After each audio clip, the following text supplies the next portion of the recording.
ते तर आता देशविरोधी मी तर असं म्हणेल की संविधानाने निर्माण केलेल्या संस्थावर ज्या पद्धतीने आकांडतांडव करून स्वतःचं अपयश लपवण्याकरता स्वतःचं नेतृत्व कमजोर झालं, ते कमजोर नेतृत्व दुरुस्त करण्यापेक्षा निवडणूक आयोगाचा आधार घेऊन आम्ही निवडणूक आयोगाच्या चुकीमुळे हरलो आहे किंवा निवडणूक आयोगाने आम्हाला निवडणूक हरवला आहे, या पद्धतीने जो आविर्भाव ते करतात आहे, खरं तर हे केलंच पाहिजे. राहुल गांधींच्या मतचोरीच्या आरोपांबद्दल सीएसडीएस बद्दल जितेंद्र आव्हाड आणि नाना पटोलेंनी काय प्रतिक्रिया दिली आहे? त्याचबरोबर चुकीचं ट्विट केलं म्हणून गुन्हा दाखल होत असेल तर चुकीची माहिती दिल्याबद्दल निवडणूक आयोगावरही गुन्हा दाखल व्हायला पाहिजे, अशी मागणी नाना पटोलेंनी केली आहे.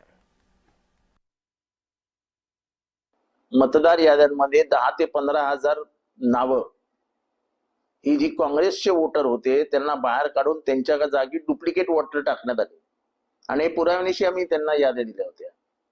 इलेक्शन कमिशनने काहीही कारवाई केली नाही. इलेक्शनच्या नंतर केलेलं नाहीये, इलेक्शनच्या आधीच आम्ही हे पत्र लिहिलेलं आहे. माझं पत्र ट्विटरवर आहे,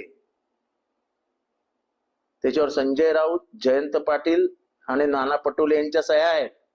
मी स्वतः त्याच्यानंतर पत्रकार परिषद घेतली होती आणि विस्तृत माहिती दिली होती. आम्ही सगळे मिळून इलेक्शन कमिशनरला भेटलो होतो. तुम्ही अजूनही त्यांच्या वेबसाईटवर कुठेही जा, तुम्ही राज्याच्या जा की केंद्राच्या निवडणूक आयोगाकडे जा, तुम्हाला कुठल्याही वेबसाईटवर तुम्हाला याद्या आणि निकालाची अद्ययावत माहिती तुम्हाला पाहायला मिळत नाही. का लपवली गेली? गुन्हेगार कोण? त्यांची जबाबदारी आहे, घटनात्मक त्यांना त्यांची जबाबदारी आहे निवडणूक आयोगाची की पारदर्शकता ठेवली पाहिजे.